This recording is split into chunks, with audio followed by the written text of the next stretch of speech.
اعوذ باللہ السمیع العلیم من الشیطان اللعین الرجیم بسم اللہ الرحمن الرحیم الحمد للہ الذی ہدانا لہذا وما كنا لنہتدی لولا ان ہدانا اللہ لقد جاءت رسل ربنا بالحق ثم الصلاة والسلام والتحية والإكرام على سيدنا ومولانا ومولى الثقلين جد الحسن والحسين بالقاسم مصطفى محمد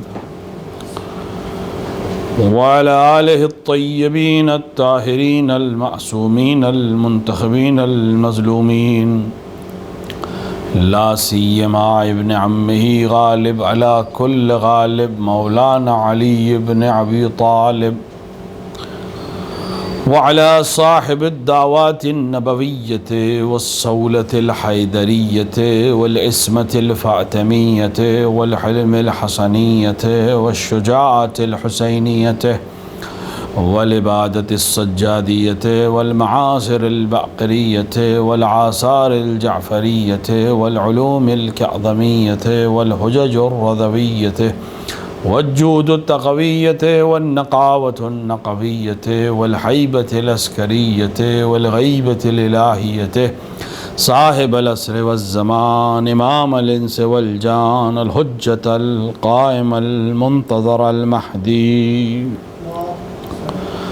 ولعنة الله على أعدائهم أجمعين من يوم ظلمهم إلى لقاء يوم الدين وبعد يوم الدين أما بعد فقد قال رسول الله صلى الله عليه وآله إنا لقتل الحسين حرارة في قلوب المؤمنين لا تبردوا أبدا صلوات محمد وآل محمد.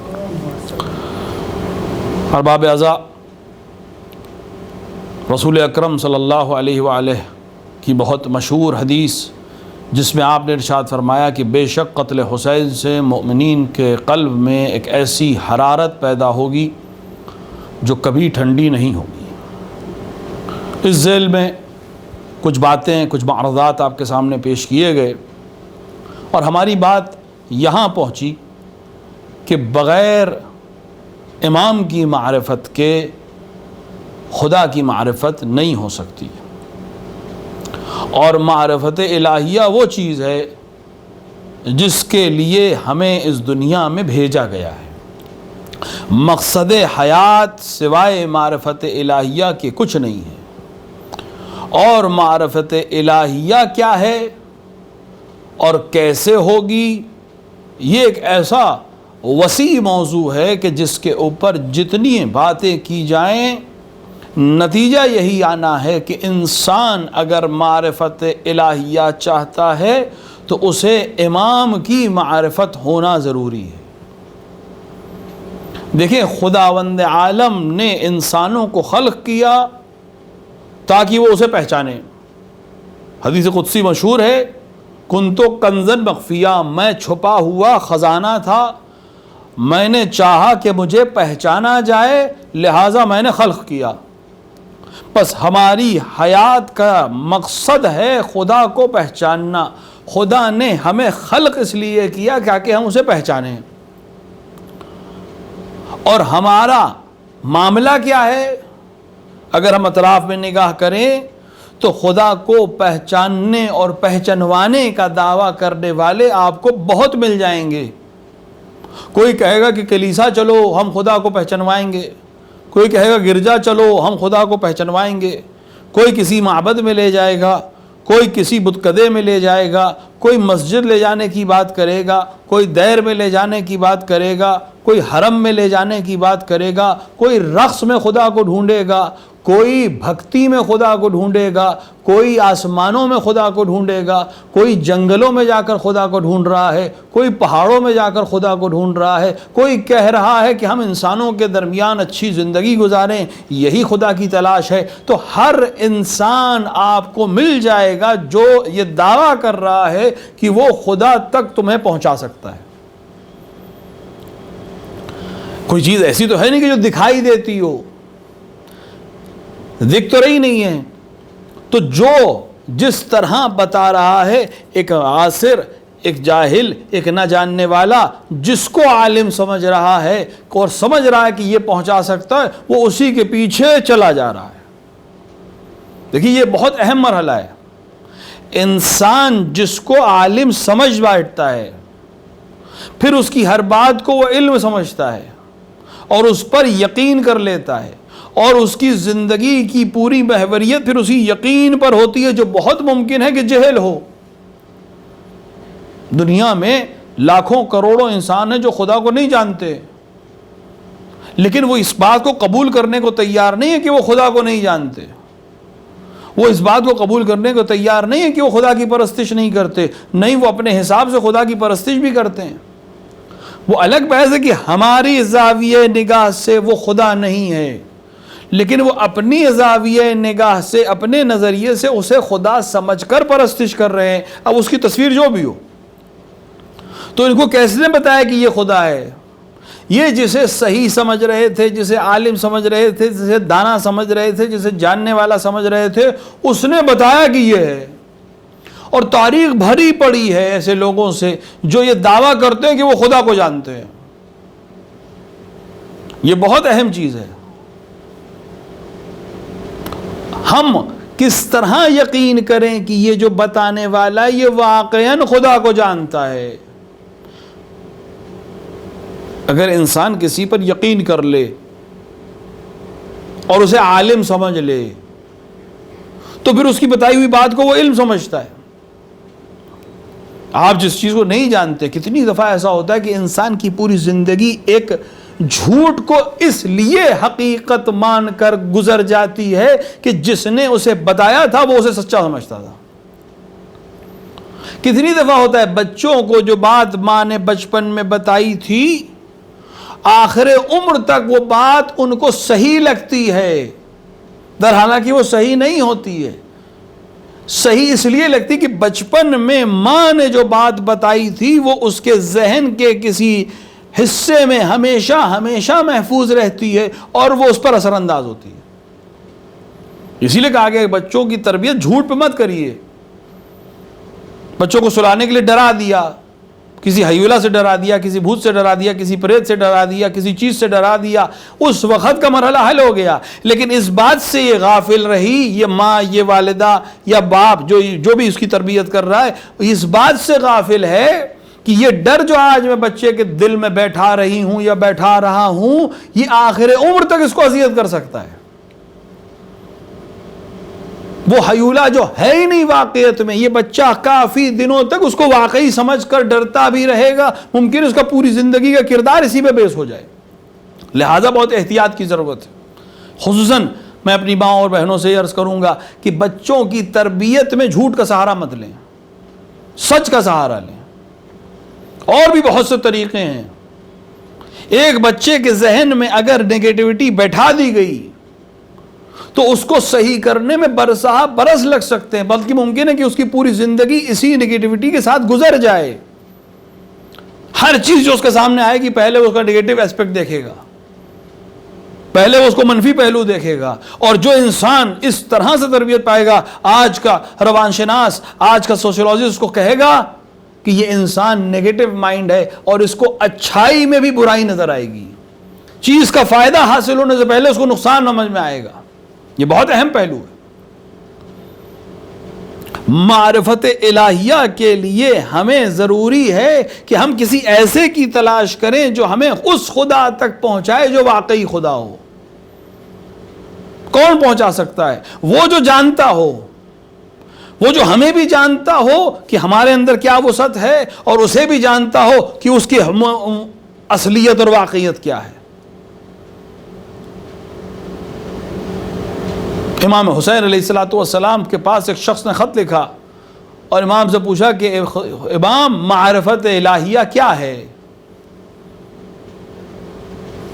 امام نے اس کے خط کو، اس کی التجا کو دیکھا. امام ہے، ہادی ہے،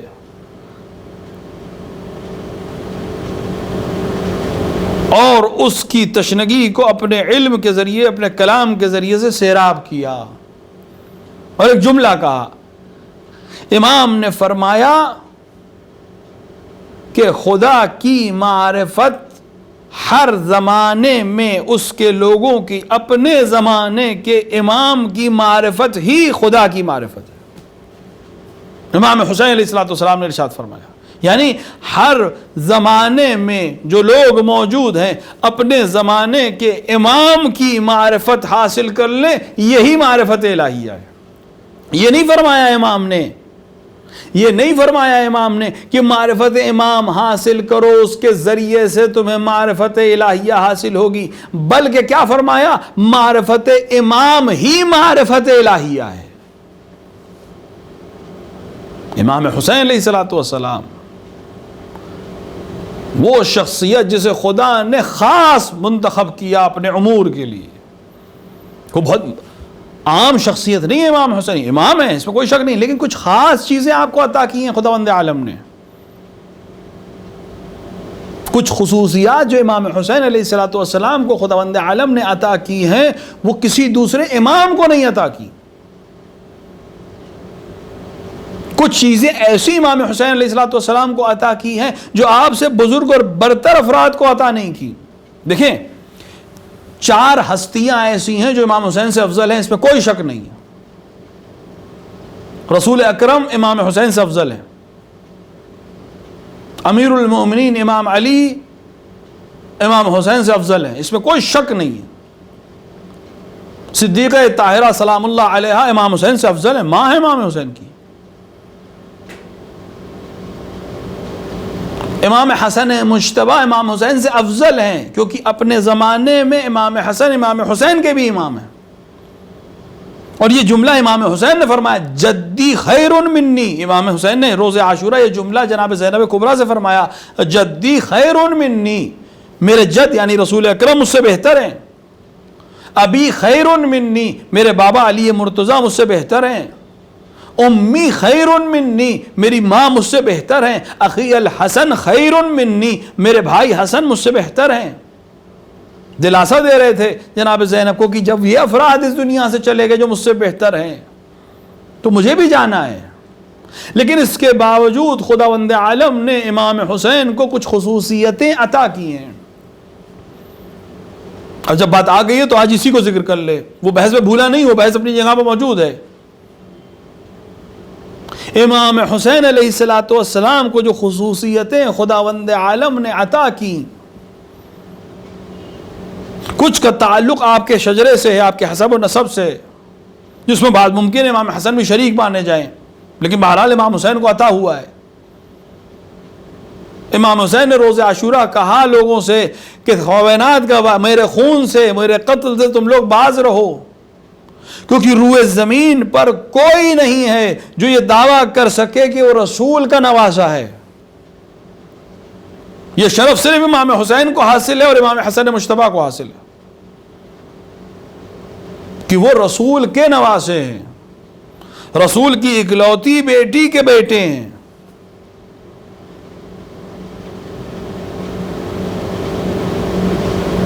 امام حسین کے والد جناب امیر المومنین ہیں، ممکن ہے امیر المومنین کے دوسرے بیٹے شرف میں شریک ہوں، لیکن آپ کی ماں جناب صدیقہ طاہرہ ہیں۔ یہ شرف صرف امام حسن اور امام حسین کو حاصل ہے، اور جناب زینب اور جناب ام کلثوم کو حاصل ہے۔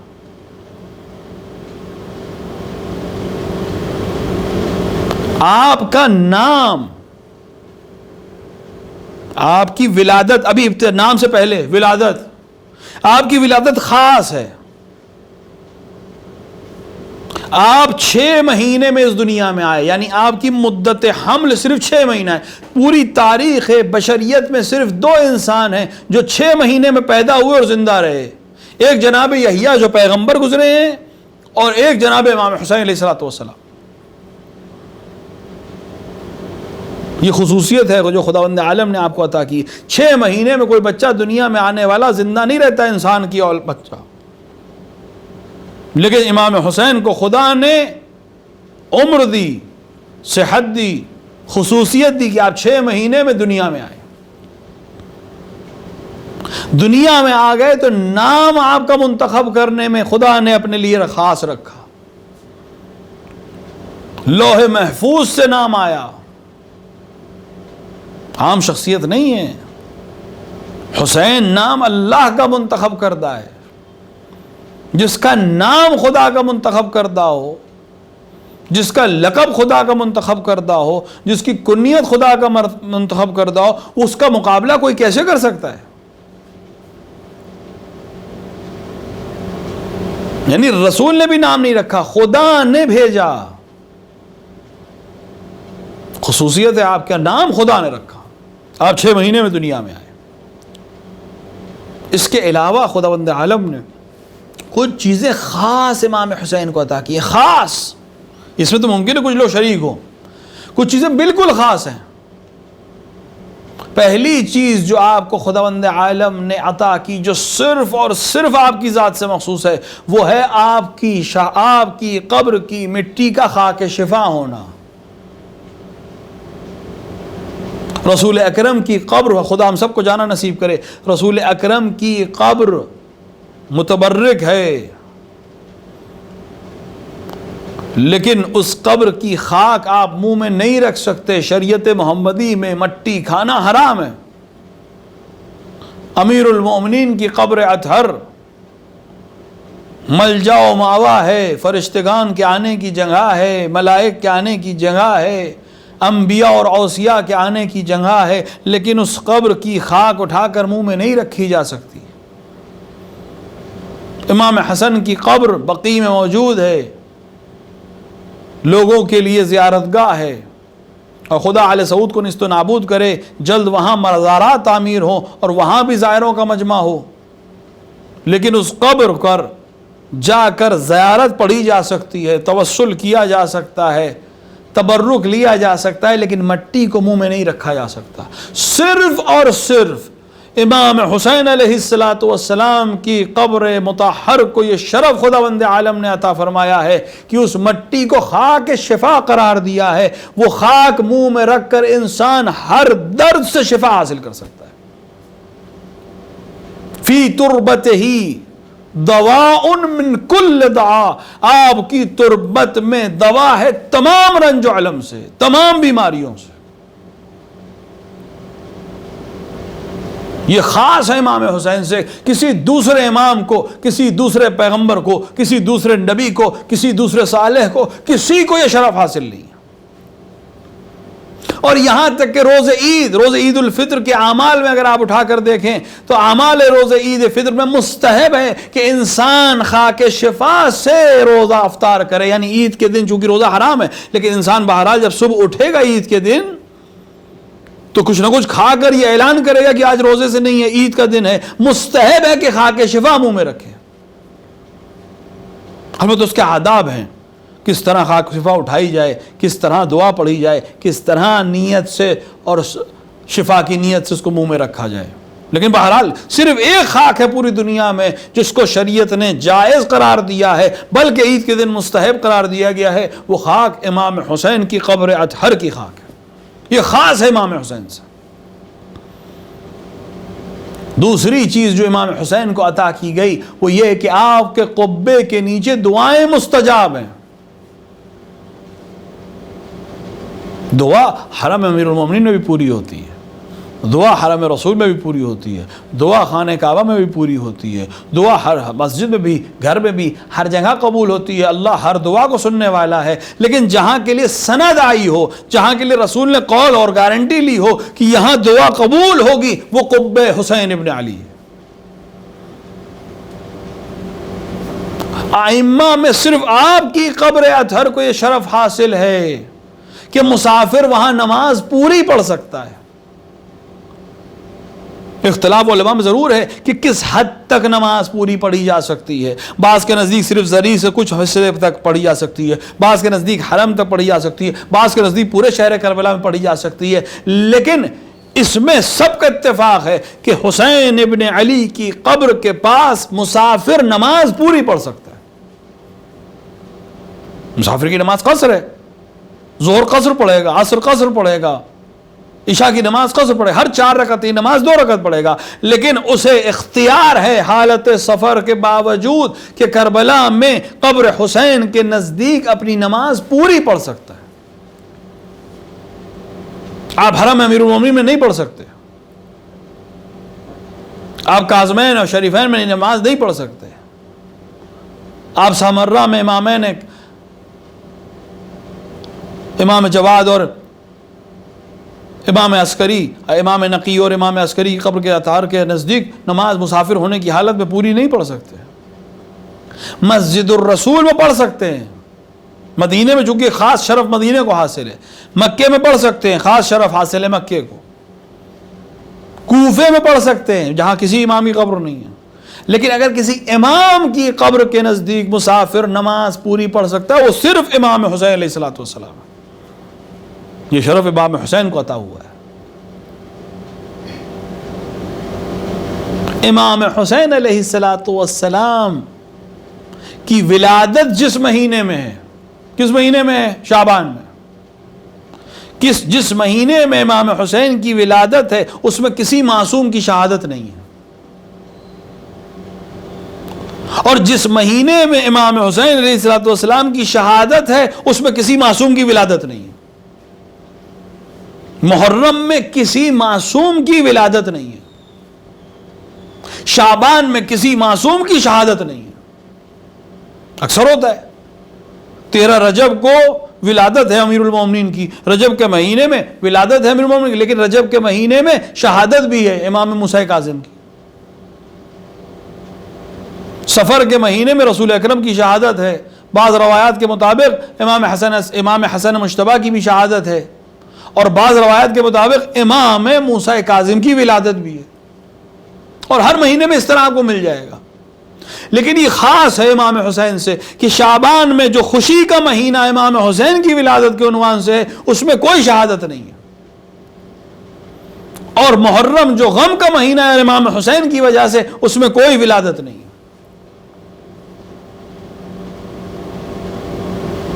امام حسین علیہ السلام کو خصوصیات جو خداوند عالم نے عطا کی ہیں مخصوص ہے جو آپ کی ذات سے۔ ایک، خاک شفا، آپ کی قبر اطہر کا خاک شفا ہونا۔ 2، آپ کی پاس مسافر کی نماز کا پورا ہونا۔ تیسری خاص چیز جو صرف آپ کو مخصوص کی گئی، آپ کی نسل میں امامت کو ہونا۔ امیر المومنین کے 2 بیٹے امام حسن اور امام حسین، دونوں امام ہیں، دونوں سردار ہیں، دونوں جوانان جنت کے سردار ہیں، لیکن آپ کے بعد، آپ دونوں کے بعد جب امامت آگے بڑھے گی تو اب امامت کس کی نسل میں رہے گی؟ حسین ابن علی کی نسل میں رہے گی۔ سادات حسنی محترم ہیں، ان کا احترام ضروری ہے، نسل امیر المومنین ہے، نسل امام حسن مجتبیٰ ہے، نسل جناب صدیق طاہرہ ہے، لیکن امامت امام حسین سے چلے گی۔ یعنی امام کے حسین کے بعد اب جتنے امام ہیں سب امام حسین کے بیٹے ہیں، چوتھے امام سے لے کر 12ویں امام عجل اللہ تعالی فرجہ الشریف سب امام حسین کے بیٹے ہیں۔ نسل امامت کی نسل آپ کی نسل ہے، آپ کی نسل میں امامت دی گئی ہے۔ یہ خاصیت ہے حسین ابن علی کی۔ کچھ چیزیں امام حسین علیہ السلام کو ایسی عطا ہوئی ہیں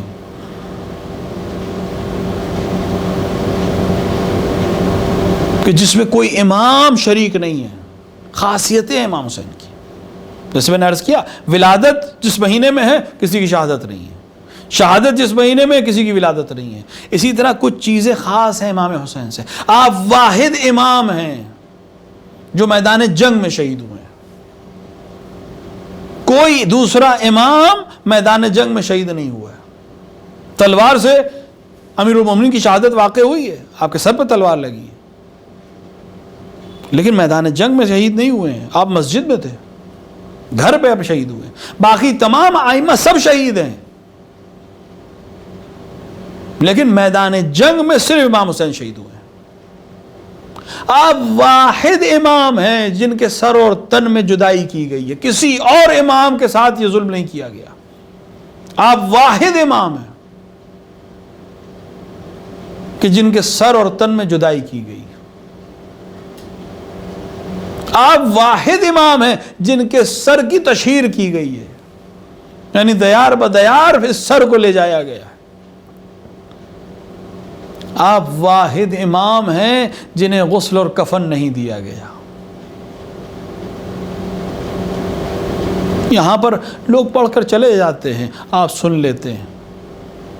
شہید حکم شرعی یہ ہے کہ اگر کوئی انسان میدان جنگ میں شہید ہو اور میدان جنگ میں اس کو شہادت نصیب ہو، گھر نہ آئے واپس، میدان جنگ میں مجروح ہو کے گھر واپس نہ آئے، نہیں، میدان جنگ میں ہی اس کا دم نکلے، تو اس کے لیے حکم شرعی یہ ہے کہ نہ اس کے لیے غسل ہے نہ اس کے لیے کفن ہے. تو پھر ہم کیوں کہتے ہیں امام حسین کو بے کفن دفن کیا گیا؟ حکم شرعی ہے کہ شہید کا خون اس کا غسل ہے، وہ اپنے خون میں آغشتہ ہوگا، اس کا غسل یہی خون ہے، وہ ایسے ہی میدان محشر میں آئے گا، اور جو لباس اس کے بدن پر ہوگا اسی لباس کو اس کا کفن قرار دیا جائے گا. اب ہم امام حسین کو جو بے کفن کہتے ہیں، کیا مطلب ہے؟ خدا مجھے طاقت دے میں پڑھ سکوں. مطلب یہ ہے کہ دشمنوں نے بعد شہادت جو لباس بدن پہ تھا وہ بھی نہیں رہنے دیا.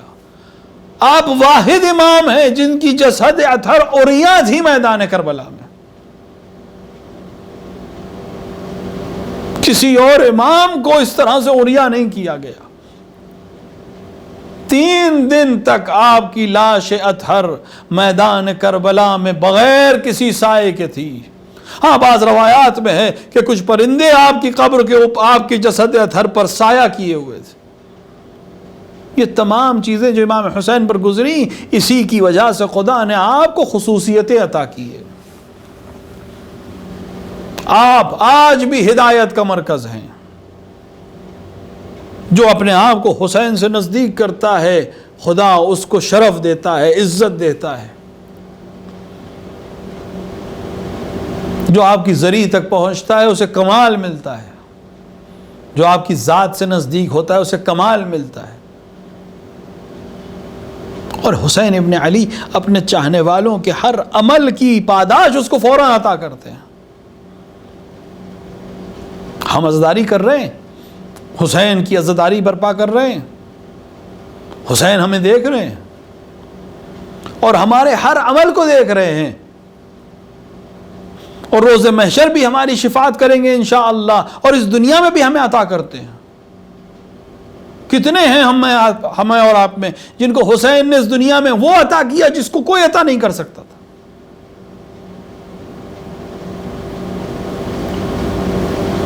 اور ایسے ایسے عطا کیا کہ ذہن اور گمان میں بھی نہیں کہ کس طرح سے عطا ہو جائے گا. مانگ لیا حسین سے، سارے فرائض وہ فراہم کر دیتے ہیں. کیسے کرتے ہیں یہ حسین اور حسین کا خدا جانے.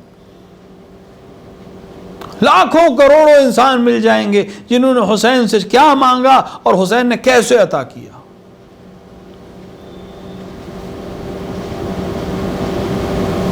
ہر عمل کی پاداش حسین دیتے. ایک بہت بڑے عالم، یہ قصہ میرے والد نے یہ قصہ خود مجھے سنایا.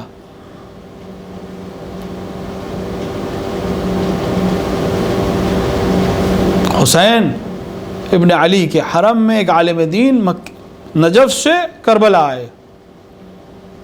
انہوں نے خواب آ کے تھک گئے تھے، لیٹ گئے کسی حجرے میں، کسی مدرسے میں لیٹ گئے کہ بعد میں زیارت پہ جاؤں گا. خواب میں انہوں نے دیکھا کہ وہ حرم امام حسین میں نماز پڑھ رہے ہیں اور باب القبلہ سے ایک شخص داخل ہوا، ایک دیہاتی عرب داخل ہوا، اور اس نے مسکراتے ہوئے کہا السلام علیک یا ابا عبداللہ. اور ذریعہ اطہر سے حسین ابن علی باہر نکلے مسکراتے ہوئے اور انہوں نے فرمایا وعلیک السلام. یہ عالم دین کی نیند اڑ گئی. کیا کون ہے؟ اس میں تو کوئی شک نہیں کہ امام حسین ہر سلام کا جواب دیتے ہیں، لیکن اس کیفیت سے بات ختم ہو گئی. حرم آئے، حرم میں نماز شروع کی، زیارت پڑھی، نماز شروع کی. کیا کہ انہوں نے منظر دیکھا کہ سامنے سے بالکل جیسے خواب میں شخص کو دیکھا تھا ویسے ہی شخص حرم میں داخل ہوا باب القبلہ سے، اور اس نے عمل وہی کیا. مسکراتے ہوئے آیا اور کہا السلام علیک یا ابا عبداللہ. البتہ کچھ ہوا نہیں، لیکن پھر مسکراتا وہ واپس چلا گیا. انہوں نے تیزی سے اپنی نماز ختم کی اور حرم میں اس کے پیچھے دوڑے. یہاں تک کہ اصل در کے پاس اس کو پکڑ لیا اور اسے فرمایا کہ میں نے خواب دیکھا ہے، تمہارے ساتھ کیا ہوتا ہے؟ اس نے انکار کیا، کہا نہیں مجھے خبر ہے، میں نے پورا خواب دیکھا ہے، اس طرح سے دیکھا ہے، تم بتاؤ کیا ہوتا ہے تمہارے ساتھ؟ اس نے وعدہ لیا کہ میری زندگی میں آپ لوگوں کو نہیں بتائیں گے۔ کہ وعدہ کرتا ہوں تمہاری زندگی میں نہیں بتاؤں گا، لوگ تمہارے پیچھے پریشان نہ کریں۔ کیا ہوتا ہے تمہارے ساتھ؟ کون ہو تم؟ کیا ایسا کیا تم نے؟ اس نے اعتراف کیا کہ ہاں میں جب بھی آتا ہوں اسی طرح سلام کرتا ہوں مسکرا کر، اور حسین ابن علی زری سے نکل کر کہتے ہیں وعلیکم السلام۔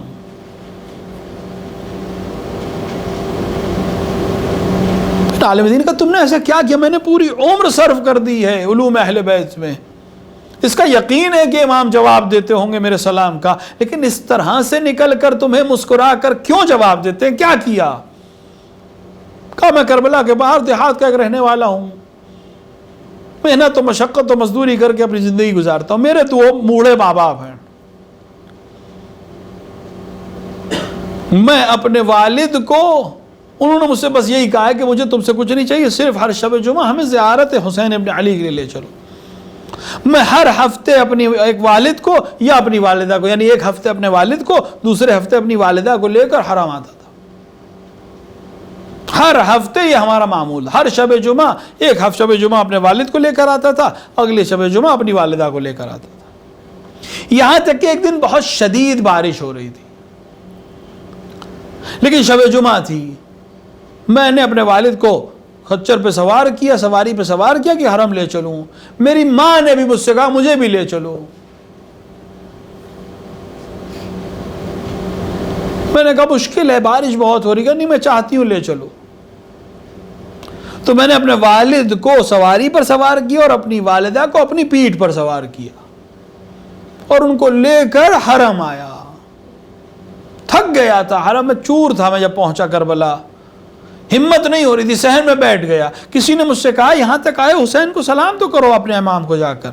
میں نے کہا تھک گیا ہوں، جسم میں پورا، میرے راستے میں بارش کی وجہ سے پورے جسم میں کیچڑ لگی ہوئی ہے، میں بعد میں چلا جاؤں گا۔ نہیں یہاں تک آئے ہو، چلے آؤ ایک سلام کر لو۔ تو اس کے اصرار پر میں حرم میں ایسے ہی داخل ہوا، زری کے سامنے آیا، مسکرا کر کہا السلام علیک یا ابا عبداللہ، اور جیسے ہی میں نے یہ جملہ کہا زری سے حسین ابن علی نفس نفیس باہر نکلے، کہا وعلیک السلام، تم نے والدین کے حق کو بھی ادا کیا ہے، میرے زائر کے حق کو بھی ادا کیا ہے، لہٰذا جب بھی تم مجھے سلام کرو گے میرے جواب کو سنو گے بھی اور مجھے دیکھو گے بھی۔ حسین کے ظاہر کا مقام کیا ہے کسی اور موقع پہ بیان ہوگا، معرفت الہیہ کی بحث ہم انشاءاللہ جاری رکھیں گے۔ حسین کو جب سلام کرتے ہیں حسین جواب دیتے ہیں۔ ہاں عزیزو، 3 محرم گزر رہی ہے،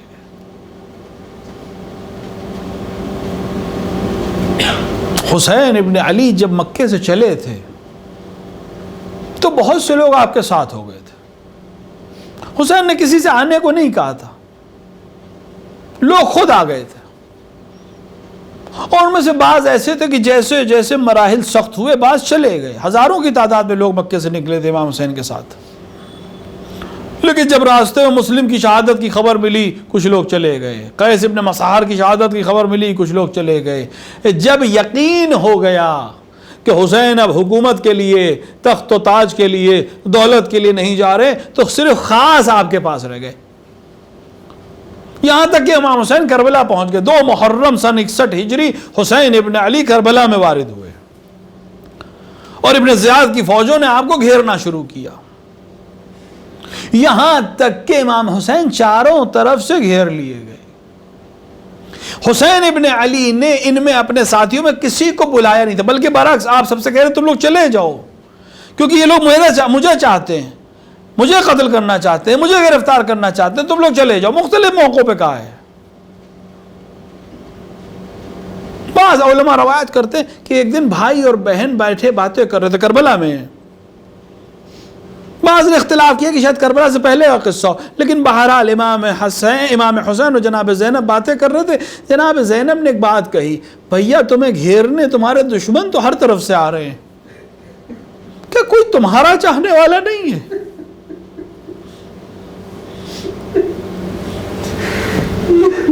کیا آپ کی نصرت کرنے والا کوئی نہیں ہے؟ بہن کے دلاسے کے لیے اور اطمینان دینے کے لیے حسین نے ایک تحریر لکھی، اللہ اللہ حسین کی ایک تحریر، کہ میں اپنے دوست کو خط لکھ رہا ہوں. کون دوست؟ حبیب ابن مظاہر اسدی. مقام حاصل ہے حبیب ابن مظاہر کو، وقت نہیں ہے رہ گیا. حسین نے جسے خط لکھ کر بلایا. حبیب ابن مظاہر کوفے کے سرداروں میں سے، بنی اسد کے سرداروں میں سے ہیں، کوفے میں رہتے ہیں، حافظ قرآن ہیں، صحابی رسول ہیں، موالی امیر المومنین ہیں، اصحاب خاص سے امام حسن میں سے ہیں، حافظ کل قرآن ہیں، ہر دن ایک قرآن ختم کرتے تھے. کچھ دن پہلے کوفے کے بازار میں گئے، دیکھا کہ تلواروں میں سیکل ہو رہی ہے اور بہت زیادہ تلواروں کی فروخت ہو رہی ہے. کسی سے پوچھا، ظاہراً مسلم ابن عسجہ سے پوچھا یا کسی اور شخص سے پوچھا کہ آخر کوفے میں کیا ہنگامہ ہے؟ کسی نے جواب دیا کہ حسین ابن علی کے قتل کی تیاری ہے. آپ نے حنا یعنی مہندی خریدی تھی اپنے خضاب کے لیے، اس کو پھر چھوڑ دیا، کہا پھر اب تو یہ داڑھی اپنے ارے خون سے ہی خضاب کھائے گی. اضطراب کی حالت میں گھر چلے گئے تھے. ابھی گھر میں بیٹھے تھے، اپنی زوجہ کے ساتھ بیٹھ کر کھانے کی تیاری کر رہے تھے، کسی نے دق الباب کیا، دروازے پر آواز آئی. پہنچے، کون؟ انا برید الحسین، میں حسین کا خط لے کر آیا ہوں. حسین ابن علی کا نام سن کر بدن میں لرزہ آیا. دروازے کو کھولا، نامے کو ہاتھ میں لیا، آنکھوں سے لگایا، ایک بار کھولا. عجیب تحریر ہے، کاش حق ادا ہو سکے. من حسین الغریب الی الرجل الفقیہ، حسین غریب کی طرف سے رجل فقیہ کے لیے. ایک دفعہ ہم کسی کو فقیہ کہتے ہیں، فقیہ یعنی علم رکھنے والا، بصیرت رکھنے والا، اور ایک دفعہ امام معصوم کسی کو فقیہ کہے. حسین غریب الوطن کی طرف سے رجل فقیہ حبیب ابن مظاہر اسدی کے نام. کیا لکھا تھا خط میں؟ مفہوم بیان کر رہا ہوں. اے حبیب، تمہیں ہماری اور رسول سے نسبتوں کا علم ہے، ہمارے شرف کا علم ہے، ہمارے فضائل کا علم ہے. اے حبیب، ہمیں کربلا میں گھیر لیا گیا ہے، ہماری نصرت میں جلدی کرنا. یہ حسین کا خط تھا حبیب بن مظاہر کے نام. بعض علماء بیان کرتے کہ جب حسین یہ خط لکھ رہے تھے تو پڑھ کر بہن کو سنایا تھا. تو بہن نے کہا بھائی آپ نے خط تو لکھ دیا، 2 جملے میری طرف سے لکھ دیجئے. کہا بہن کیا لکھ دو؟ کہا لکھ دیا العجل العجل، جلدی کرنا حبیب.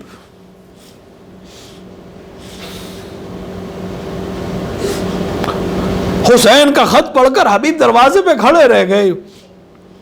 زوجہ کو دیر محسوس ہوئی، ایک بار آئی، حبیب متوجہ ہوئے، گھر کے اندر آئے. کس کا خط ہے؟ کہ حسین ابن علی کا خط ہے. کیا لکھا ہے؟ کہ کربلا میں گھیر لیے گئے، ہم کو مدد کے لیے پکارا ہے. کہا تو پھر کیا سوچ رہے ہو؟ حبیب نے مظاہر فیصلہ کر چکے تھے، لیکن زوجہ کا امتحان لینا چاہا یا کوفے کے حالات کے مد نظر خاموشی اختیار کی. کہا سوچ رہا ہوں جاؤں نہ جاؤں، حالات بہت آشفتہ ہیں. مومنہ کا دل تڑپ گیا. کہا حبیب، جوانان جنت کا سردار تمہیں پکار رہا ہے اور تم سوچ رہے ہو. کہ تم لوگوں کا خیال آتا ہے. کہ کسی کا خیال نہ کرو، اور اگر تمہیں ڈر محسوس ہو رہا ہے تو ہمیں اپنے ساتھ لے چلو، ہم نصرت کریں گے. اللہ اللہ حبیب نے مومنہ کو دعائیں دیں، تو اپنے غلام کے پاس آئے اور کہا کہ یہ گھوڑے کو لے کر کوفے کے باہر فلاں مقام پر میرا انتظار کرنا، حالات ایسے نہیں ہے کہ میں آسانی سے کوفے سے نکل سکوں، تم فلاں مقام پر مجھے ملنا، میں وہیں سے پھر سوار ہو کر جاؤں گا۔ روایت کہتی کہ حبیب کو آنے میں تھوڑی سی دیر ہوئی، گھوڑا جو سواری تھی حبیب نے مظاہر کی وہ اپنے پیر زمین پہ پٹک رہا تھا۔ حبیب نزدیک پہنچے، دیکھا غلام گھوڑے سے کچھ کہہ رہا ہے۔ حبیب نے سننا چاہا کہ غلام کیا کہہ رہا ہے۔ غلام گھوڑے سے کہہ رہا تھا کہ اے میرے آقا کے گھوڑے پریشان نہ ہو، اگر میرے آقا کے آنے میں دیر ہوئی تو میں تجھ پر سوار ہو کر حسین ابن علی کی نصرت کے لیے جاؤں گا۔ یہ جملہ حبیب کے کانوں تک آیا، ایک بار آواز دی، اللہ اللہ، مظلومیت اہل بیت سب تک پہنچ گئی کہ سیاہ فام غلام حسین کی نصرت کے لیے آمادہ ہیں۔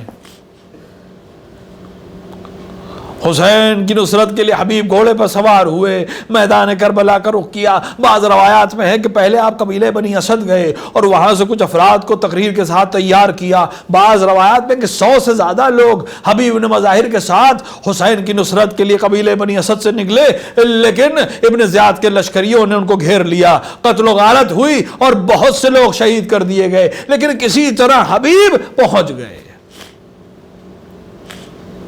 حبیب ابن مظاہر کا لشکر حسین میں پہنچنا تھا، تکبیروں کی آوازیں بلند ہوئیں۔ حسین ابن، بعض روایات میں ہے کہ حسین نے علی اکبر سے کہا اپنے چچا حبیب کا استقبال کرو۔ اللہ اللہ، شبیہ پیغمبر حبیب کے استقبال کے لیے آگے بڑھے، قدموں میں گر گئے۔ حبیب ابن مظاہر، اے فرزند رسول، غلام کا استقبال۔ جب باہر تکبیروں کی آواز بلند ہوئی، حبیب آ کر اصحاب سے ملنے لگے، حسین سے گلے لگے، لوگوں سے ملنے لگے۔ جب یہ آوازیں بلند ہوئیں تو جناب زینب کبریٰ ایک بار مضطرب ہوئیں کہ آخر باہر تکبیروں کی آواز کیوں بلند ہو رہی ہے۔ فضہ سے کہا جاؤ دیکھو کیا پریشانی ہے، کیا ہنگامہ ہے۔ فضہ گئی، دیکھا حبیب نے مظاہر ہیں، واپس پلٹ کر آئیں، دادی مبارک ہو، آپ کے بھائی کی نصرت کرنے والے حبیب کوفے سے نصرت کرنے کے لیے آ گئے ہیں۔ جناب زینب نے شکر کیا اور ایک جملہ کہا، فضہ جاؤ حبیب کو ہمارا سلام کہہ دینا، جاؤ حبیب کو ہمارا سلام کہہ دینا۔ فضہ دروازے تک آئیں، حبیب کے نزدیک آئیں، اے حبیب تم کو مبارک ہو، زینب تمہیں سلام کہہ رہی ہے۔ حبیب ایک بار زمین پر بیٹھ گئے، امامہ اتار دیا۔ اللہ اللہ، یہ زمانہ آ گیا اہل بیت پر کہ شہزادیاں غلام زادوں کو سلام کرے۔ ہمیں نے مجلس تمام کی، صرف ایک جملہ پڑھنا ہے، شب عاشور آ گئی۔ شب عاشور، حسین مہلت لے چکے، قرآن کی آوازیں آ رہی ہیں، زمزمے کی آوازیں آ رہی ہیں۔ حبیب ابن مظاہر طلایہ کر رہے تھے، خیموں کے چاروں طرف دیکھ رہے تھے کہیں کوئی دشمن حملہ نہ کر دے، یہاں تک کہ حسین یا جناب زینب کے خیمے کے نزدیک سے گزرے اور ایک آواز کان تک آئی۔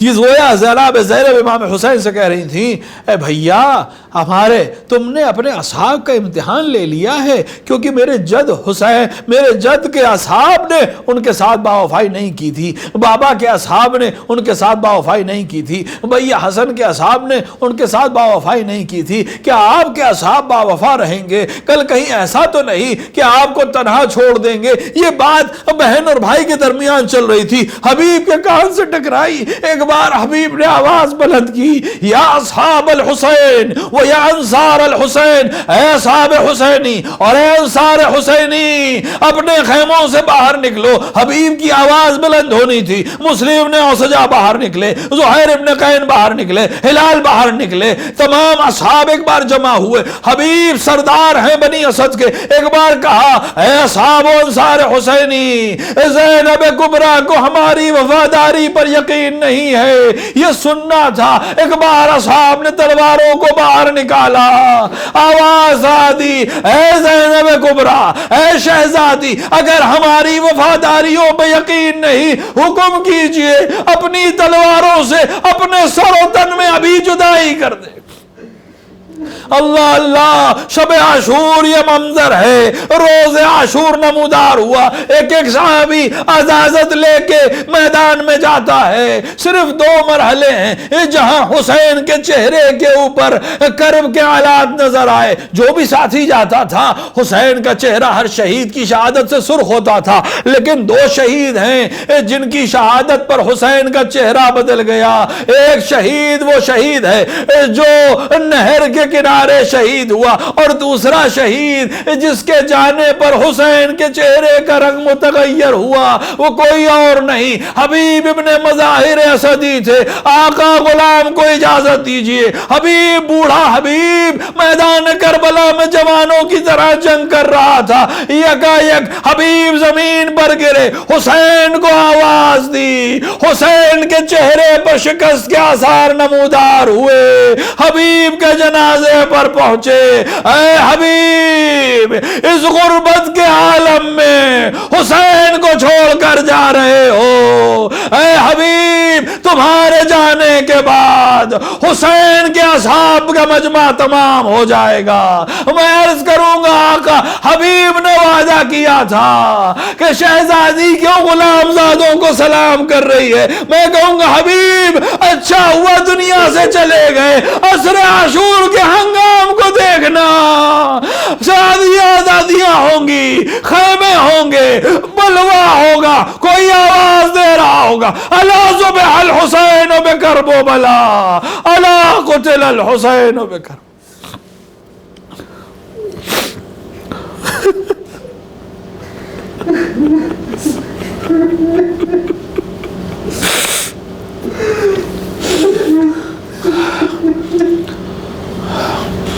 وَسَيَعْلَمُ الَّذِينَ ظَلَمُوا أَيَّ مُنْقَلِبٍ يَنْقَلِبُونَ إِنَّا لِلَّهِ وَإِنَّا إِلَيْهِ راجعون رضا بقضائه وتسلیما لعمره۔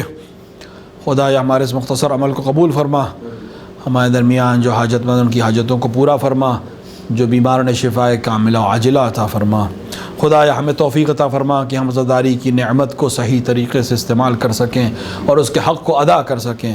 خدایا ہمیں ایک آن بھی ہمارے اوپر واگزار نہ کرا، اور ہر آن ہمیں اہل بیت سے متمسک فرما۔ خدایا تجھے واسطہ مظلومیت اہل بیت کا، تجھے واسطہ حبیب بن مظاہر کے مقام کا، تجھے واسطہ زینب کبریٰ کی اس لٹی ہوئی چادر کا، تجھے واسطہ حسین کے اس سر بریدہ کا، منتقم کربلا کے ظہور میں تعجیل فرما۔ اندر ظہور اپنے امام کو پہچاننے اور ان کی نصرت کرنے کی توفیق عطا فرما۔ ربنا تقبل منا انک انت السمیع الدعاء۔